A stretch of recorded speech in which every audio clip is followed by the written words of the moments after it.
যাদের ব্যানার ধরার লোক ছিল না এতদিন, এখন পেছনে এসে অনেক লোক জড়ো হয়ে যাচ্ছে। বাকিরা কোথায় ছিল? 5 আগস্টের পরে আমাদের কর্মী ধার করতে হয় নাই, টোকাই ধার করে নিয়ে আসি নাই, অস্ত্রবাজিদের ধার করে নিয়ে আসি নাই, টেন্ডারবাজিদের ধার করে নিয়ে আসি নাই। আমি গুপ্ত সংগঠন হলে এই মুহূর্তে ছাত্রদলই সবচেয়ে বড় গুপ্ত সংগঠন হওয়ার কথা। এবং ছাত্র শিবির মানেই হচ্ছে আওয়ামী লীগ এমন মনস্টার বানিয়েছে মিডিয়ার মাধ্যমে। তাদের আমরা ভদ্র, কিন্তু আমরা বোকা নই।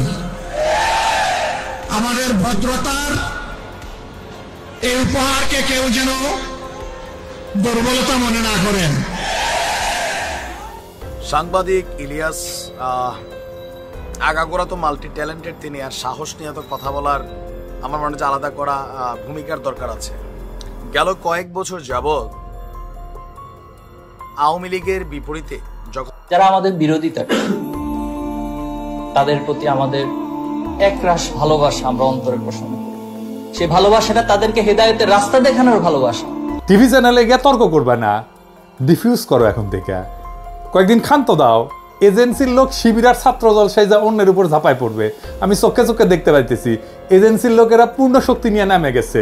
আমরা তো রাজনীতিতে এভাবে আসতে চাইনি, আমাদের তো ঠেলে আনা হয়েছে। মানে হচ্ছে যে তোমরাই নেতৃত্ব দাও, আমরা তোমাদের সাথে আছি। লক্ষ্য হইতেছে ফ্যাসি বিরোধী তরুণ সম্প্রদায়ের মধ্যে ফাটল তৈরি করা। সফল হয়েছে তারা।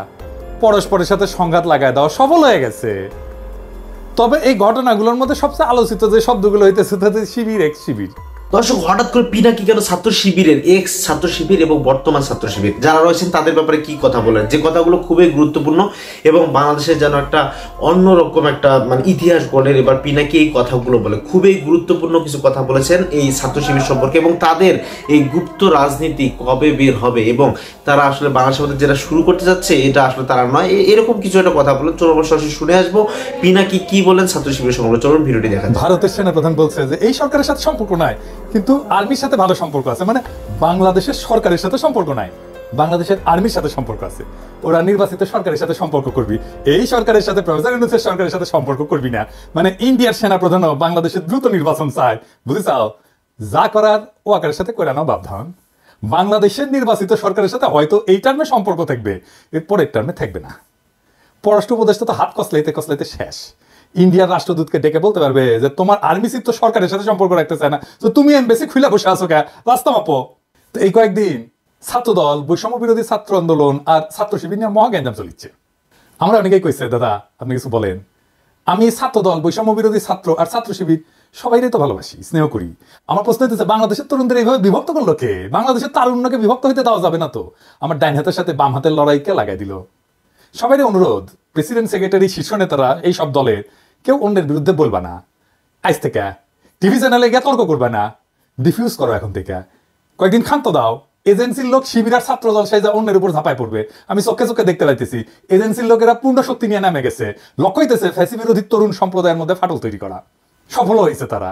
পরস্পরের সাথে সংঘাত লাগায় দেওয়া সফল হয়ে গেছে।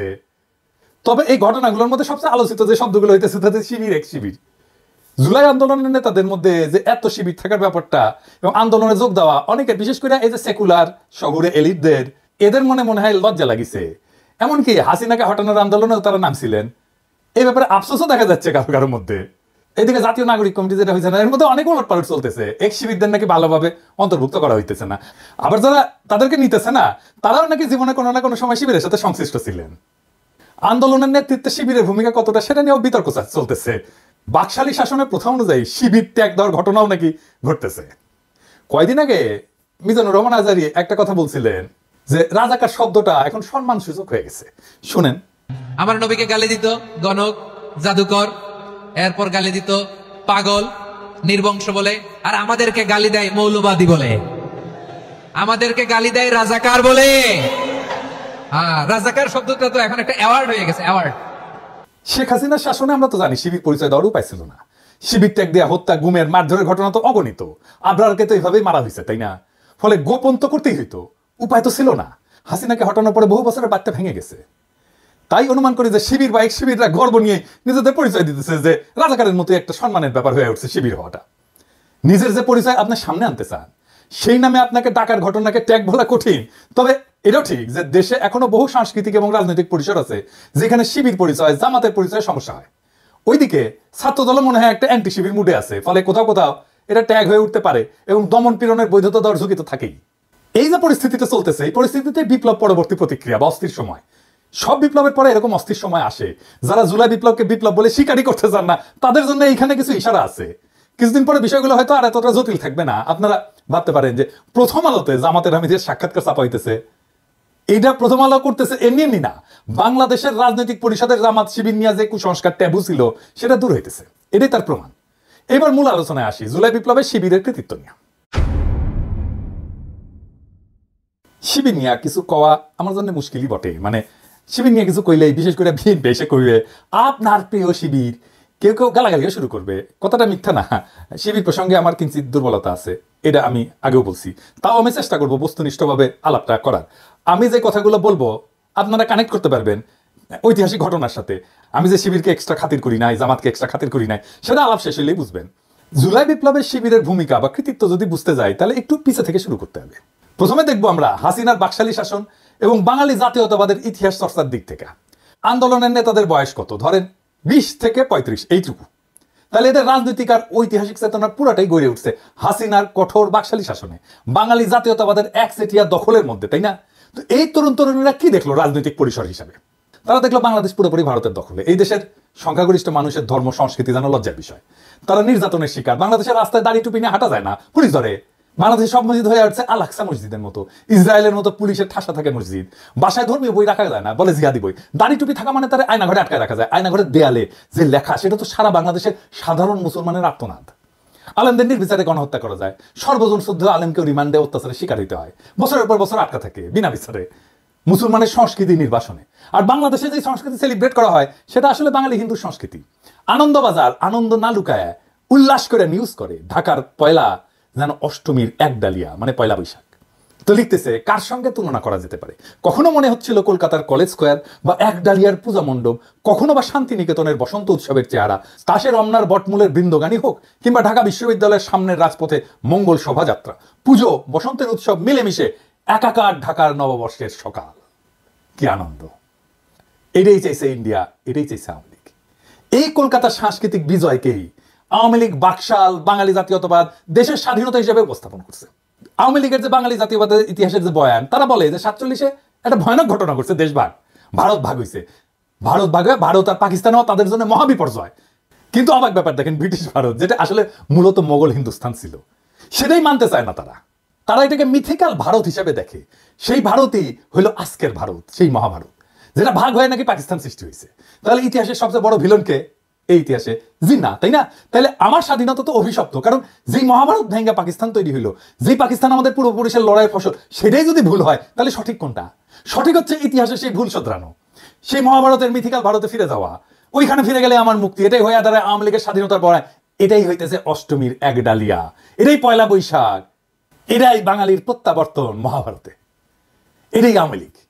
তো বাঙালি জাতীয়তাবাদের দৃষ্টিতে স্বাধীনতার এই বয়ান, এটার যদি নাগরিকদের মুক্তির সম্ভাবনা না থাকে তাহলে সেটাই তো সবচেয়ে বড় ব্যর্থতা, তাই না? এখন চিন্তা করেন, বাংলাদেশের নাগরিকদের যদি প্রকৃত স্বাধীনতা চাইতে হয় তাহলে তো বিকল্প একটা ইতিহাস চিন্তা লাগবে আওয়ামী লীগের বাইরে, তাই না?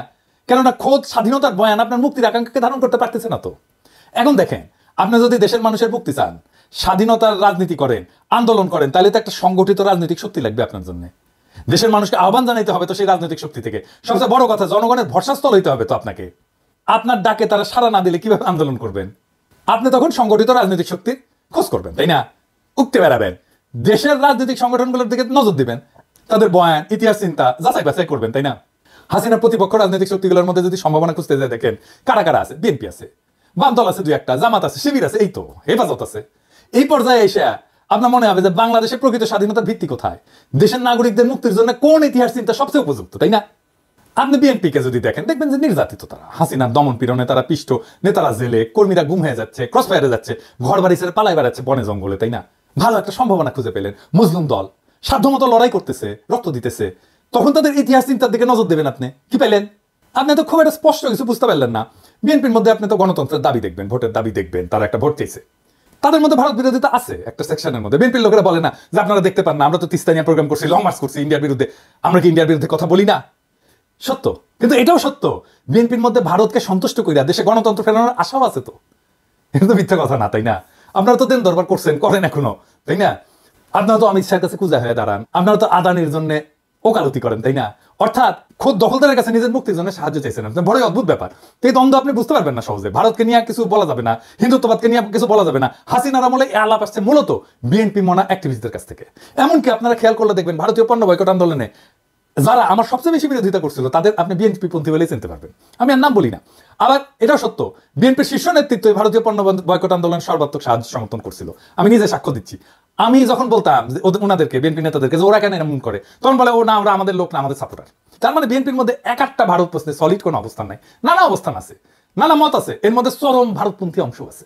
ওইদিকে তাদের কোনো সুস্পষ্ট ঐতিহাসিক অবস্থান নাই জনতার সামনে, নিজেদের ইতিহাসের বয়ান স্পষ্ট করে উপস্থাপনা করেনি বিএনপি। বিএনপির একটা ইন্টারেস্টিং দাবি ছিল, সেটা কি জানেন? সেটা হচ্ছে আওয়ামী লীগের বিএনপির মধ্যেই নাকি মুক্তিযোদ্ধা বেশি, জিয়াউর রহমান স্বাধীনতার ঘোষক, তাই না? তখন আমরা মনে পড়বে যে স্বাধীনতার বয়ান আপনাকে আওয়ামী লীগ খাওয়াইতেছে তার আর একটা ভার্সন বিএনপি। হাসিনার সঙ্গে বিএনপির বিরোধ আসলে কি নিয়া? তাদের পার্থক্য কেবল মুক্তিযুদ্ধের মালিকানা নিয়া। যে বয়ানে হাসিনা 100% নিয়ন্ত্রণ দাবি করতেছে, বিএনপি সেখানে অংশীদার হইতে চায়। আর কি, সে দেশ শাসন করার অধিকার চায়। এখন এইটা একাই আওয়ামী লীগ করতেছে, তাই না? তো ঘটনা বোঝার জন্য আপনাকে যখন জিন্নার দিকে ফিরতে হবে, তখন দেখবেন বিএনপির কাছে জিন্নাও হিলেন, অথবা তারা এই বিষয়ে স্পষ্ট কোনো অবস্থান নেয়নি। বাঙালি জাতীয়তাবাদের ইতিহাস চিন্তা থেকে বাড়ায় আসতে না পারার কারণে বিএনপি বুঝতে পারে না যে পাকিস্তান ইতিহাসের একটা অপরিহার্য ঘটনা। এটা কেবল ব্রিটিশ ভারতের স্বাধীনতা ছিল না, বরং মুসলমানদের জন্য একটা নিরাপদ রাষ্ট্র তৈরির প্রয়োজনীয়তা ছিল। শুধু মুসলমান না, ভারতের সংখ্যালঘুদের জন্য নিরাপদ রাষ্ট্র তৈরির প্রয়োজনীয়তা ছিল। জিন্না তো ভারতের সংখ্যালঘুদের নেতা, হ্যাঁ ঠিক, মুসলমানদের নেতা না, সংখ্যালঘুর নেতা, হিন্দু দলিতের নেতাও ছিল জিন্না। পাকিস্তানে যারা হিন্দু ছিল তারা ছিল দলিত। পশ্চিম পাকিস্তানের দলিত সুজাক তেহরিক দল আছে হিন্দুদের, এরাই কিন্তু পাকিস্তানের সংখ্যাগরিষ্ঠ হিন্দু। পূর্ব পাকিস্তানের যোগেন মন্ডল জিন্নার সাথে ছিল নমশূদ্রদের নেতা। যোগেন মন্ডল থাকতে পারেনি পরে, সেটা ভিন্ন আলাপ, আমিও আলাপে আর না যাই। মানে ধরেন যোগেন মন্ডল পাকিস্তানে থাকতে পারেনি, তো বাঙালিরাও তো পাকিস্তানে থাকতে পারেনি ভাই, আমরাও তো থাকতে পারিনি, তাই না? সেই আলাপটা অন্য আলাপ। ব্রিটিশরা চলে যাওয়ার পরে মুসলমানরা হিন্দু সংখ্যাগরিষ্ঠ রাষ্ট্রে সংখ্যালঘু হয়ে পড়ে, যেখানে রাষ্ট্রের ভিত্তি গণতন্ত্র এবং আইনের শাসন না, বরং একটা বিশেষ জাতীয়তাবাদ, নিখিল ভারত ধারণা, যেটা আসলে হিন্দুত্ববাদ। এই সংখ্যালঘুকে বাঁচাইতে জিন্না পাকিস্তানের ধারণা নিয়ে লড়াই করছে। নাহলে আজকে ভারত যদি অখণ্ড থাকতো, ভাবতে পারেন এই পুরা ভারতীয় মুসলমান এবং দলিতেরা কি দুর্বিষহ জীবন পাইতো মোদির ভারতে, কি হইতো সেটা এখনই দেখতে পারতেছেন। তখন আপনি বুঝবেন জিন্না আসলে ইতিহাসের একজন ভিশনারি নেতা ছিল, ইতিহাসের একজন মহানায়ক ছিল। আপনি তখন বুঝবেন যে বিএনপি কেন জনতার মধ্যে গ্রহণযোগ্যতা পাচ্ছে না, বিএনপির আহ্বানে জনগণের সাড়া কম কেন, কারণ তার ভারত প্রশ্নে অস্পষ্ট রাজনীতি। এরপরে তখন আপনি জামাত শিবিরের দিকে নজর দেবেন, তাই না? কি দেখবেন? আপনার তখন মনে হতে পারে যে এই জামাত শিবিরের মধ্যেই বিকল্প ইতিহাস চিন্তা পাওয়া যেতে পারে, যেটা আপনার আকাঙ্ক্ষার সাথে যুক্ত। আপনারা দেখবেন শিবিরের মধ্যে পাকিস্তান, জিন্না, ভারত বিরোধী অবস্থান একটা সুসংগঠিত বয়ান আছে। তারা বাঙালি জাতীয়তাবাদকে ভারতীয় জাতীয়তাবাদের একটা শাখা হিসেবে চিহ্নিত করতে পারে সক্ষম। তারা বোঝাতে সক্ষম যে হাসিনা মুক্তিযুদ্ধের নামে ভারতীয় দখলদারিত্ব কায়েম করছে। আওয়ামী লীগ আসলে ভারতীয় আধিপত্যবাদী শক্তির হাতের পুতুল। এমনকি মওদুদি এবং জামাত পাকিস্তানের যে বিরোধিতা করছিল, তারাও এখন জিন্নাকে তাদের বয়ানে গ্রহণ করছে। তখন শিবির জামাত দেখলে আপনার মনে হতে পারে যে এইটা বাংলাদেশের মানুষের মুক্তির একটা পূর্ণাঙ্গ প্যাকেজ। ইতিহাস বোধ আছে, ধর্ম আছে, ইতিহাস চিন্তা ঠিকঠাক আছে, ভারতকে সঠিকভাবে চিহ্নিত করা হয়েছে, বাঙালি জাতীয়তাবাদকে ভারতীয় জাতীয়তাবাদের শাখা হিসেবে চেনানো হয়েছে। আপনি যখন এই বিকল্প ইতিহাস চিন্তার সামনে এসে দাঁড়াবেন জামাত শিবিরের, তখন দেখবেন যে বিএনপি কেন জনগণের আস্থা পাচ্ছে না। কিন্তু আপনি যদি আরো গভীরে যান তাহলে দেখবেন যে জামাত শিবিরের ডাকে জনগণ সাড়া দিচ্ছে না কেন। এটা কি কেবল হাসিনার দমন পীড়নের কারণে, নাকি আরো কোনো কারণ আছে? আসেন সেটা একটু বুঝে দেখি। জামাত শিবির প্রসঙ্গে একটাই অস্বস্তি বাংলাদেশের মানুষের মনে, সেটা হইতেছে জামাত শিবির কেন 1971 নিয়ে স্পষ্ট কোনো আলাপ করে না। তাদের বক্তব্য 1971 পুরোপুরি ভারতীয় ষড়যন্ত্র, কিছু গাদ্দার বাঙালির সহযোগিতায় ভারত দেশটাকে ছিনিয়ে নিছে। আপনার মধ্যে অস্বস্তি তৈরি হবে, কারণ আপনি তো মানুষের বেদনা, চোখের পানি, রক্ত চেনেন, আপনি তো ইতিহাস দেখছেন। মুক্তিযুদ্ধ তো খুব দূরের ঘটনা না, এগুলো তো অস্বীকার করতে পারবেন না। আপনার তখন মনে হবে একদম নিরপেক্ষভাবে দেখলে 1971 ঘটনা কেবল ষড়যন্ত্র ও দুর্ঘটনা না, এটি ইতিহাসের একটা গভীর বাস্তবতা, যেখানে লাখো মানুষের রক্ত ঝরছে। মুক্তিযুদ্ধের বয়ানে যতই দুর্বলতা থাকুক, ভারতের যতই উস্কানি থাকুক, যতই ষড়যন্ত্র থাকুক, স্বাধীন বাংলাদেশ তো আমরা চাইছিলাম, লড়াই করছে আমাদের মানুষ, রক্ত দিছে। জামাতা শিবির যেই বয়ানি আনুক না কেন, তারা যেই প্রশ্নের উত্তর দিতে পারবে না, এখনো পারেনি। সেটা হচ্ছে 25শে মার্চ তো একটা জেনোসাইড হয়েছিল, গণহত্যা হয়েছিল, তাই না? আপনারা তার প্রতিবাদ তো করেন নাই। রাজনীতিতে জেনোসাইড একটা decisive moment, very decisive moment. আপনাকে এই সময় ভিকটিমের পক্ষ নিতে হবে। ওই মোমেন্টে পক্ষ নিতে না পারাটা রাজনৈতিক ব্যর্থতা। এই যে এক্সিবিট ধারণা, এইটা হইতেছে শিবিরের সেই অংশ যারা শিবিরের হিস্ট্রিগ্রাফি, ইতিহাসবোধ, হিস্ট্রিসিজমকে ওন করে, আবার 1971 25শে মার্চের রাইট ডিসিশন নিতে না পারাটাকেও ডিজোন করে। আপনি যখন এমন একটা নতুন ইতিহাস চিন্তায় নতুন হিস্ট্রিগ্রাফিতে পদার্পণ করেন যা একদিকে ভারতীয় আধিপত্যবাদকে প্রত্যাখ্যান করবে, অন্যদিকে 1971-এর বাস্তবতাকে অস্বীকার করবে না, তাইলে আগামীর বাংলাদেশে সেই রাজনীতি কিভাবে তৈরি হবে? বাংলাদেশের স্বাধীনতাকে পোস্ট কলোনিয়াল রাষ্ট্র হিসেবে দেখতে হবে, যেখানে ভারত বা পাকিস্তানের কোনো প্রভাব নাই, বরং এটা একটা স্বতন্ত্র জাতিরাষ্ট্র যেখানে জনগণের স্বার্থই মুখ্য, জনগণই এই রিপাবলিকের মালিক, তারাই তার ইতিহাসবোধের কর্তা। আপনি তখন দেখবেন বাংলাদেশ ভারতের মতো একটা আগ্রাসনবাদী, সাম্রাজ্যবাদী, আধিপত্যবাদী রাষ্ট্র না, আবার পাকিস্তানের মতো একটা ধর্মভিত্তিক রাষ্ট্র না। এটা সত্যিকার অর্থে একটা আধুনিক পোস্ট কলোনিয়াল রাষ্ট্র যেখানে নাগরিকদের সমান অধিকার নিশ্চিত করা দরকার। আপনার এই নতুন ইতিহাস ভাবনা আপনাকে ওই সাবেক এক্সিবিট বানায় দেবে, আর এইখান থেকেই শুরু হবে নতুন রাজনৈতিক আন্দোলন যা ভারত বা পাকিস্তানের ছায়ারায় বাংলাদেশের জনগণের প্রকৃত মুক্তি নিশ্চিত করবে। আমরা সেই রাস্তায় হাঁটতে শুরু করছি। বাংলাদেশের আগামীর রাজনীতির দিশাও আসবে ওইখান থেকে। আর আমি মনে করি যে এই সাবেক শিবির যারা জামাতের রাজনীতিতে যায় নাই, আবার শিবিরের ইতিহাসবোধ পাইছে, তারাই আগামী বাংলাদেশের ইন্টেলিজেন্সিয়া। বাংলাদেশের রাজনীতি এখন এক সন্ধিক্ষণে দাঁড়ায়। নতুন রাজনীতি জন্ম নিচ্ছে। আমরা যা যা দেখছি তা নতুন রাজনীতির প্রসব বেদনা। পুরনো বয়ানের আবর্ত থেকে বেড়ায় নতুন দৃষ্টিভঙ্গি গড়ে তোলার সময় আসছে। আমরা যদি সত্যি একটা স্বাধীন, সার্বভৌম এবং জনগণের কল্যাণে নিবেদিত রাষ্ট্র করতে চাই, তাহলে অতীতের ভুলগুলো থেকে শিক্ষা নিতে হবে এবং ভবিষ্যতের জন্য একটা সুসংহত দৃষ্টিভঙ্গি গড়ে তুলতে হবে। এটাই বাংলাদেশের আগামীর ইতিহাস চেতনা। এখন সময় বাংলাদেশের তরুণ সমাজকে ঐক্যবদ্ধ করার, বিভক্তির রাজনীতি থেকে বেড়ায় এসে একটা নতুন জাতীয় চেতনার ভিত্তি গড়ে তোলা। আমাদের লক্ষ্য হওয়া উচিত একটা এমন বাংলাদেশ যেখানে ব্যক্তি স্বাধীনতা, গণতন্ত্র, ন্যায় বিচার, সার্বভৌমত্ব এবং মানব সত্তার মর্যাদা অক্ষুণ্ণ থাকবে। যে তরুণেরা অতীতে ভিন্ন মতাদর্শের কারণে বিভক্ত ছিল, তাদের সামনে এখন ঐক্যবদ্ধ হয়ে দেশের জন্য কাজ করার সুযোগ আসছে। আমাদের ভুলে গেলে চলবে না। একটা জাতি তখনই উন্নতি করে যখন সে নিজের ইতিহাস গ্রহণ করে, তার থেকে শিক্ষা নেয় এবং ভবিষ্যতের জন্য নতুন দিগন্ত উন্মোচন করে। বাংলাদেশের ভবিষ্যৎ আজ আমাদের হাতে। ইতিহাসের জটিলতাগুলোকে বুঝে, ভুল শুধরে এবং বিভক্তির রাজনীতি পরিহার করে আমরা কি পারবো একটা সত্যিকারের স্বাধীন, আধুনিক, আত্মনির্ভরশীল রাষ্ট্র গড়ে তুলতে? উত্তরটা আমাদের সকলের হাতে। এখন সময় সামনে আগায় যাওয়ার, নতুন বাংলাদেশ গড়ার, নতুন সম্ভাবনার দুয়ার উন্মুক্ত করার। আসেন সেই কাজে আমরা হাত লাগাই, বিপ্লবের প্রেরণা থেকে শক্তি নিয়ে সামনে আগায় যায়। যাদের ব্যানার ধরার লোক ছিল না এতদিন, এখন পেছনে এসে অনেক লোক জড়ো হয়ে যাচ্ছে। বাকিরা কোথায় ছিল? 5 আগস্টের পরে আমাদের কর্মী ধার করতে হয় নাই, টোকাই ধার করে নিয়ে আসি নাই, অস্ত্রবাজিদের ধার করে নিয়ে আসি নাই, টেন্ডারবাজিদের ধার করে নিয়ে আসি নাই। আমি গুপ্ত সংগঠন হলে এই মুহূর্তে ছাত্রদলই সবচেয়ে বড় গুপ্ত সংগঠন হওয়ার কথা। এবং ছাত্র শিবির মানেই হচ্ছে আওয়ামী লীগ এমন মনস্টার বানিয়েছে মিডিয়ার মাধ্যমে। তাদের মাঝে এখন আর আওয়ামী লীগ, ছাত্রলীগ, যুবলীগ তেমন আলোচনা নেই, সংঘর্ষের খবর আর তেমন পাওয়া যাচ্ছে না। বাট ক্ষমতাকে কেন্দ্র করে যে দুইটা দল সবচেয়ে বেশি ক্ষমতার কাছাকাছি পৌঁছে গেছে, জামাত ইসলাম এবং বিএনপি, তাদেরই দুইটা ছাত্র সংগঠন, ছাত্রদল এবং ছাত্র শিবির, শেখ হাসিনার সরকারকে উৎখাতে মেটিকুলাস প্ল্যান করে তারা সফল হতে পারলেও আগামী দিনে ক্ষমতাকে কারা টাচ করতে পারবে, কারা মোর ব্যাটার, কারা খুব ভালো মানুষ, এটাই প্রমাণের একটা চেষ্টা চলছে। ইতিমধ্যে সংঘর্ষেও জড়িয়েছে।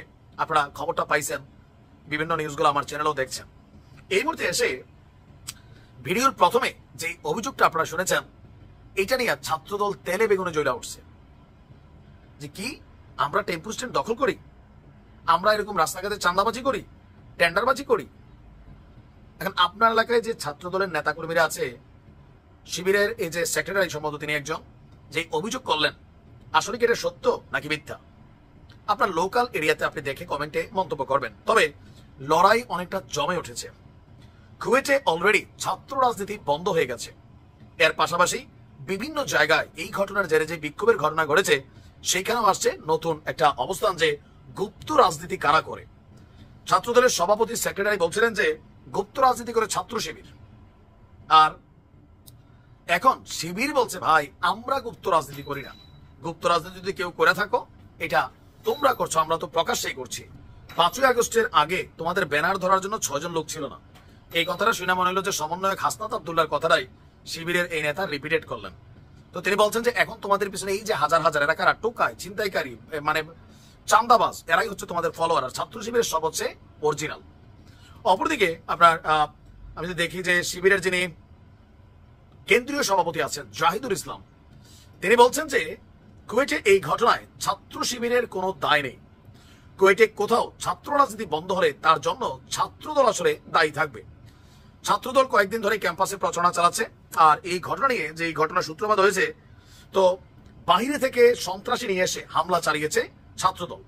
ফুটেজে তারা দেখেছে যে ওই হামলার সঙ্গে নাকি ছাত্রলীগ এবং যুবলীগ সম্পৃক্ত ছিল। এবার বিভিন্ন ক্যাম্পাসে ছাত্র রাজনীতি বন্ধের ব্যাপারে যখন জানতে চাওয়া হয় তখন তিনি বলছেন বন্ধ যদি হয়ে যায় এর জন্য ছাত্রদল দায়ী থাকবে, আর ছাত্র শিবির বরাবরই ছাত্রদের সাথে পজিটিভ রাজনীতি করে, ছাত্রদেরকে মডিফাই করার চেষ্টা করে, কিন্তু ক্যাম্পাসে দখলদারিত্ব নৈরাজ্যের সৃষ্টিকারী হচ্ছে ছাত্রদল।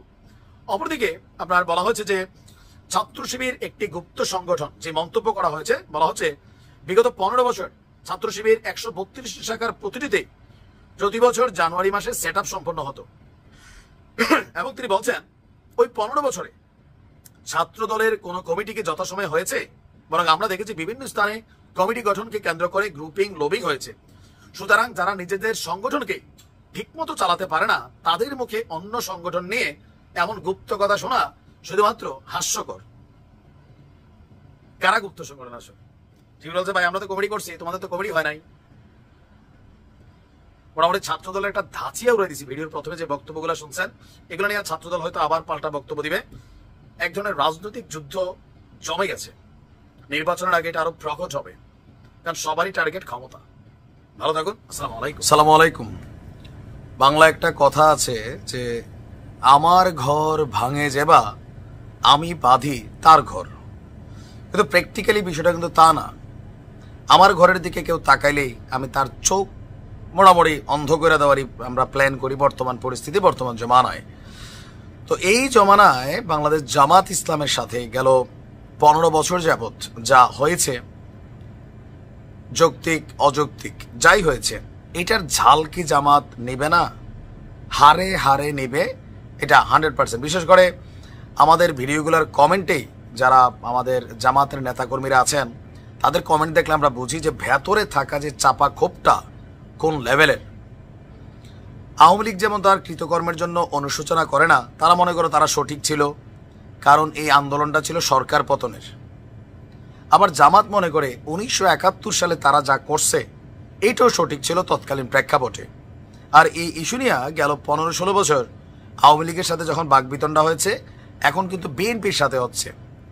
তো বিএনপিটা বাকবিতণ্ডাতে জড়িত আছে, ভবিষ্যতে ওদের অন্যদিকেও যাইতে পারবে, সুযোগ আছে, কারণ বিএনপি বলছে যে যুদ্ধাপরাধীদের বিচার কন্টিনিউ থাকবে। যদি এরকম হয় তাহলে ঘটনাটা আবার অন্যদিকে যাবে। বাট আপাতত শেখ হাসিনার জন্য একটা চ্যালেঞ্জ ছুড়ে দিয়েছেন বাংলাদেশ জামাত ইসলামের আমির, সুন্দর সুশ্রুমণ্ডিত আমাদের জামাতের আমির শফিক সাহেব। সরকার পতনের পর প্রথম দিকে বলেছিলেন যে আওয়ামী লীগের উপর এক ধরনের ক্ষমা ঘোষণা করেছেন। এটা নিয়ে আবার তর্ক বিতর্ক চলেছে, বিএনপি কাউন্টার করছে।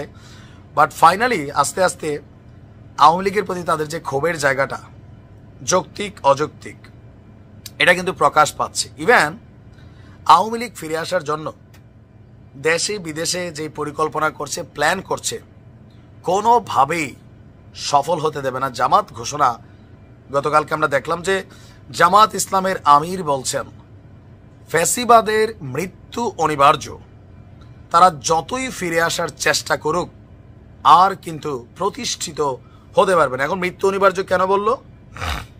গেল এই 6 মাসে আন্তর্জাতিক অপরাধ ট্রাইব্যুনালে শেখ হাসিনা সহ আওয়ামী লীগের যে সকল নেতাকর্মীদের বিরুদ্ধে মামলা হয়েছে, সেখানে যে রায় হয়েছে কিছু কিছু জায়গায়, এমনকি এই মামলাগুলোর যদি কন্টিনিউ বিচার হতে থাকে তাহলে শেখ হাসিনার ফাঁসি হবে নিশ্চিত, সাথে আওয়ামী লীগের অনেক নেতাকর্মীর। আবার এই ট্রাইব্যুনাল কিন্তু আওয়ামী লীগ সরকারের আমলেই গঠন করা হয়েছে। সো ওই ট্রাইব্যুনালেই শেখ হাসিনার ফাঁসি নিশ্চিত করতে চায় জামাতের নেতাকর্মীরা।